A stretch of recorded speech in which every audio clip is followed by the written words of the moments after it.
Fala pessoal, bom dia, boa tarde, boa noite, boa madrugada, Matheus aqui do canal Jornada ao Êxito. Para fechar o nosso edital aqui, lembrando, já vimos tudo isso aqui no canal, tá certo? É claro que o CTB na íntegra não, tá certo? É inviável. Eu vou trazer aulas sobre infrações ainda, vou trazer uma coisa ou outra, mas é importante dizermos que estamos hoje chegando no último conteúdo programático aqui do teu edital, dentro de conhecimentos específicos para agente de trânsito. Há pouco, ao vivo, se você não viu, eu acabei de caminhar aí para 85% do edital de língua portuguesa, e aí vamos fechando aqui o edital de agente de trânsito conhecimentos específicos. Sem mais delongas, vamos embora.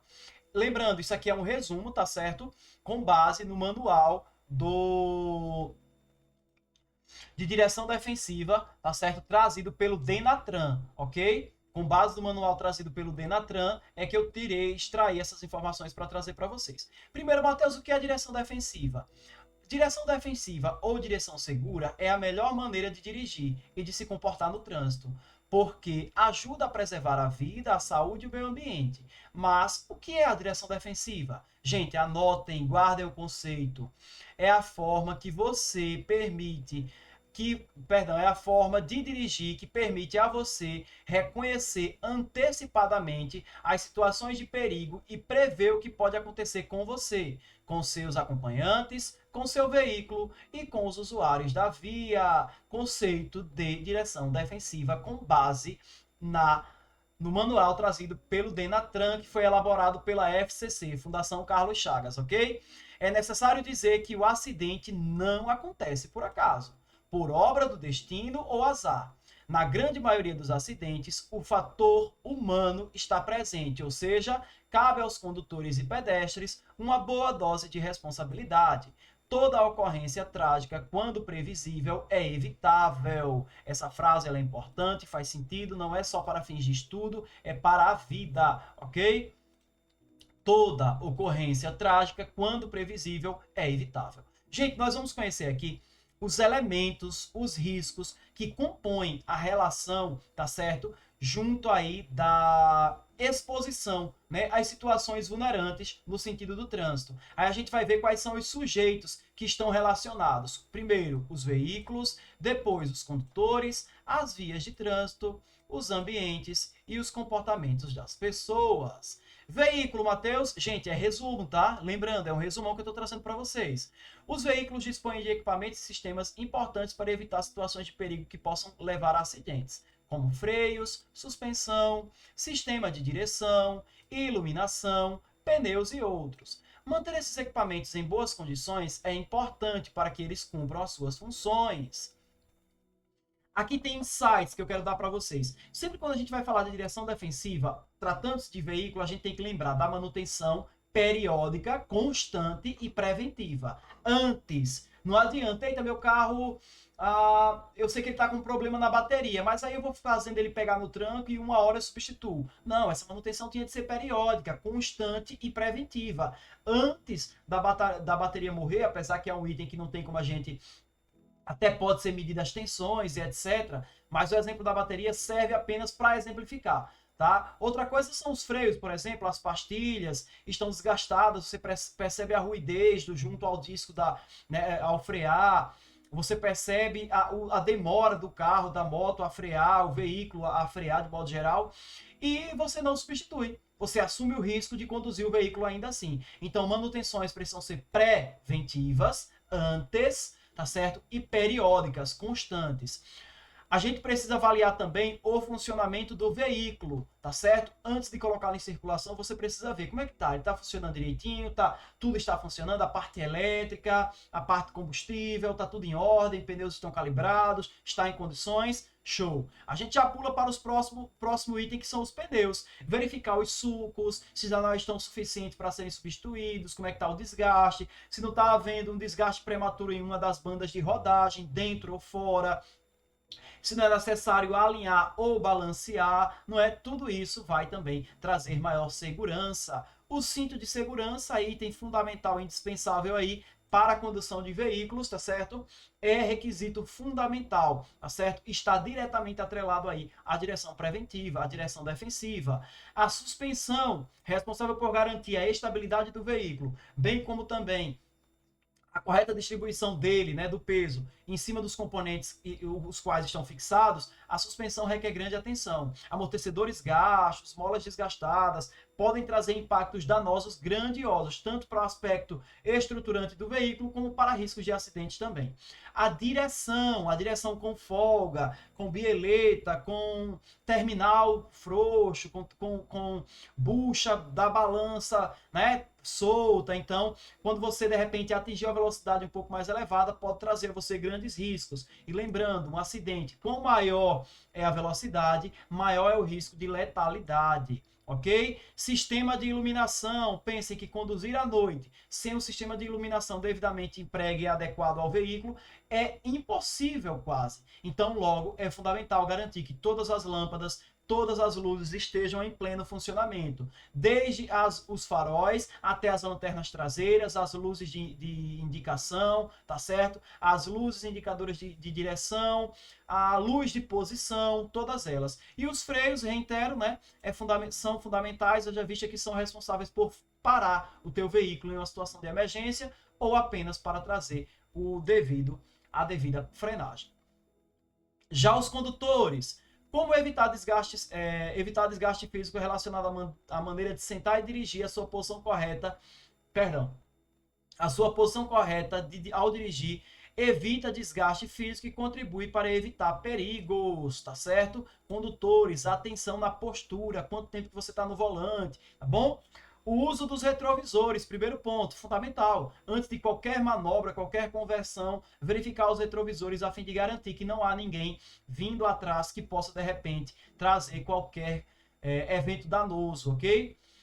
O problema de concentração, telefones, rádios e outros mecanismos que diminuem a sua atenção ao dirigir. Gente, tenta ao máximo se desvencilhar disso. Além de ser infração de trânsito, a gente sabe que a atenção, a concentração, ela é primordial na condução de veículos automotores, motocicletas, caminhões e etc. Então, conduzir veículo é fundamental estar focado, estar concentrado. O constante aperfeiçoamento. É importante você sempre estar se reciclando, estar atento às atualizações no tocante à legislação de trânsito, não é? A novas orientações. E aqui em específico, para ciclomotores e motocicletas, nós temos a obrigatoriedade do uso do capacete para condutor e passageiro, o uso da viseira ou óculos de proteção. Lembrando, óculos de sol e óculos de grau não são contabilizados para fins de proteção, tá certo? Da tua visão, dos teus olhos, ok? É proibido transportar criança com menos de 7 anos. Isso aqui, considerem que esse manual do Denatran é de 2005, tá? Qualquer defasagem aí, por favor, desconsiderem nesse contexto. É obrigatório manter o farol aceso quando em circulação, de dia ou de noite. Moto, sempre. O farol aceso durante o dia é fundamental para que você seja visto pelos demais veículos. As ultrapassagens devem sempre serem feitas pela esquerda, motociclistas, condutores de motocicletas, ciclomotores, atenção, pela esquerda. A velocidade deve ser compatível com as condições e circulações do momento, respeitando os limites fixados pela regulamentação da via. Não circule entre faixas de tráfego, chamado corredor, né? Uma recomendação de direção defensiva, tá certo? Não circular. Utilize roupas claras, tanto o condutor quanto o passageiro. Solicite ao carona que movimente o corpo dele da mesma maneira que você vai movimentar o seu, garantindo a estabilidade na curva. Se você inclinou a motocicleta para a esquerda, o passageiro precisa também inclinar um pouquinho o corpo para a esquerda. Ele não pode inclinar para a direita, senão ele vai comprometer a estabilidade do veículo, ok? Segure o guidão com as duas mãos, tudo bem? E ciclomotores, pessoal, ciclomotores, fundamental. Vejam, veículos de até 50 cilindradas devem ser conduzidos sempre pela direita da pista de rolamento, preferencialmente no centro da faixa, mais à direita do bordo ou direita da pista, sempre que não houver acostamento ou faixa apropriada a ele destinada. É proibida a circulação de ciclomotores nas vias de trânsito rápidos e sobre calçadas nas vias urbanas. Tudo bem? Mateus, nas vias de trânsito, quais são os riscos ou quais são as recomendações da direção defensiva? Primeiro, via pública, vamos lembrar o conceito. É por onde transitam veículos, pessoas e animais, compreendendo a pista, a calçada, o acostamento, a ilha e o canteiro central. Elas podem ser urbanas ou rurais. As rurais são as estradas, as não providas de pavimentação, e as rodovias providas de pavimentação. Cada via tem suas características e devem ser observadas para diminuir os riscos de acidentes. Vias rurais, estradas e urbanas, vias urbanas, trânsito rápido, arterial, colateral, coletora e local, tá bom? Detalhes a serem observados na via: fixação de velocidade. Primeiro ponto, respeitar o máximo possível. Curvas, atenção ao grau de inclinação da curva, é muito acentuada, é pouco acentuada. Declives, em descidas, muita atenção, tá certo? Vai descer, dobra a prudência. Ultrapassagem, sempre pela esquerda, com segurança, respeitando os limites, deixando espaço, tá certo? Para que seja ultrapassado. Verificar se quem o precede ou o antecede não tem a intenção também de realizar ou não já iniciou a manobra.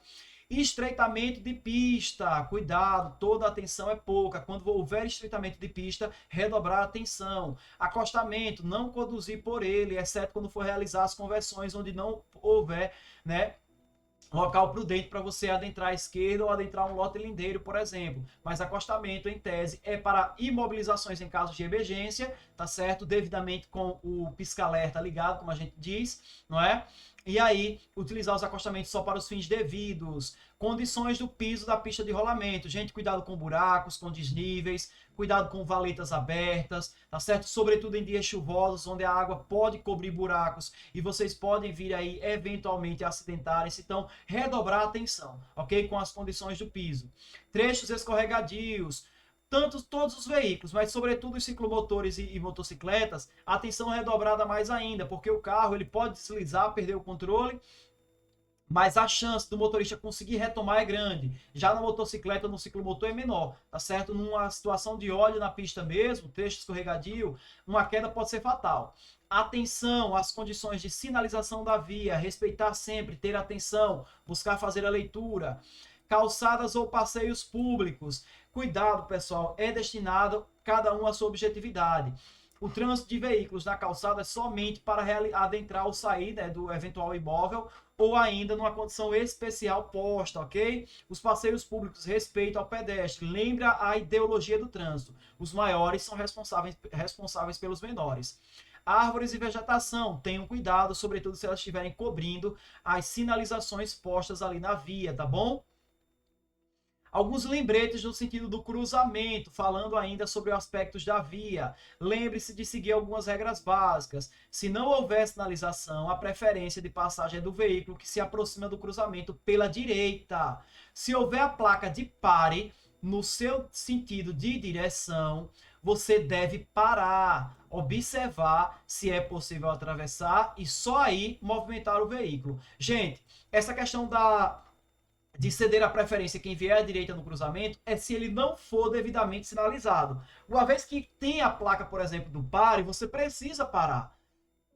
Não, mas eu ia no cruzamento, tinha a placa do pare para mim, mas não tinha veículo à minha direita, eu fui. Aí veio um à sua esquerda e atingiu, que Deus o livre. Né? Então, assim, respeita a placa do pare, para de preferência, observa se vem, estando possível, realiza a manobra. Numa rotatória, a preferência de passagem é do veículo que estiver circulando pela rotatória. Havendo sinalização por semáforo, o condutor deverá fazer a passagem com a luz verde. Sobre a luz amarela, você deverá reduzir a marcha ou parar. Com a luz amarela, você deverá fazer a travessia se já estiver entrando no cruzamento, ou se a condição for mais segura para impedir que o veículo que vem atrás colida com o seu. Das duas, uma. Você já está no cruzamento, ficou amarelo, segue. Você está vindo numa velocidade muito alta, não há tempo de parar ali em risco de colisão, né, do veículo que vem atrás, você segue também, ok? E por fim, pessoal, o ambiente, mas ainda cabe muitas mais coisas para a gente comentar sobre direção defensiva, mas eu quero findar aqui com o ambiente que diz assim: algumas condições climáticas e naturais afetam as condições de trânsito, de segurança no trânsito. Sob essas condições, você deverá adotar atitudes que garantam a sua segurança e dos demais usuários da via. São exemplos: chuva, cuidado. tanto com a visibilidade, quando tratar-se, por exemplo, de motocicletas, não é? Questão da viseira fica embaçada, fica ruim de enxergar. Você no veículo, a depender se o seu veículo não tiver o ar-condicionado, pode trazer aquela dificuldade de visualização dentro, né? Em razão da troca de temperatura. Sem falar da aquaplanagem, o efeito da aquaplanagem que a gente vai falar na próxima, né? Sem falar dos riscos da água cobrir o buraco que você não vê e eventualmente vir a colidir com um destes, tá certo? Toda a atenção precisa ser redobrada. A aquaplanagem, né, que é o efeito do veículo de exatamente planar sobre a água ou ter um retardo ali no processo de parada 100% do veículo, ou hidroplanagem, ok? Neblina e cerração, redobrem a atenção e nesses casos não adianta acionar o farol alto, não vai fazer muita diferença, ok? Vento, cuidado, sobretudo motocicletas, né? Sobretudo quando você andar em pista simples, que no sentido contrário vierem veículos maiores. A gente sabe que é aquele chamado o ar que acompanha a carreta, ela vem cortando ali de repente, então o refluxo do ar que solta, que volta, né, que resvala no veículo que vem, ele acaba indo na sua direção, sobretudo para motos e carros também, acaba sendo bem perigoso. Fumaça proveniente de queimadas, atenção redobrada. Condição de luz na baixa iluminação, tá certo? Não havendo veículo, você não estando atrás de nenhum veículo, utilize o farol alto, respeitando as condições estabelecidas pelo CTB. Mas lembrando, ao cruzar com o veículo que vem em sentido oposto do seu, não utilize farol alto, tá certo? Volte para a luz baixa, de modo que você não perturbe ou não ofusque aí, atrapalhando assim a visibilidade do companheiro ou da companheira que vem no sentido oposto. Tudo bem, gente? Tá aqui, 16 minutos, a gente fez um resuminho legal, eu acho que dá para vocês pegarem aqui, ver e rever e fazer muitas questões, tá bom? Ler o CTB atrelado ao manual do Denatran aí de direção defensiva, talvez com algum termo ou outro obsoleto, mas que serve, sem sombra de dúvidas ainda, para nos ajudar na preparação, tudo bem? Gente, era isso, Deus os abençoe e, como sempre, até a nomeação.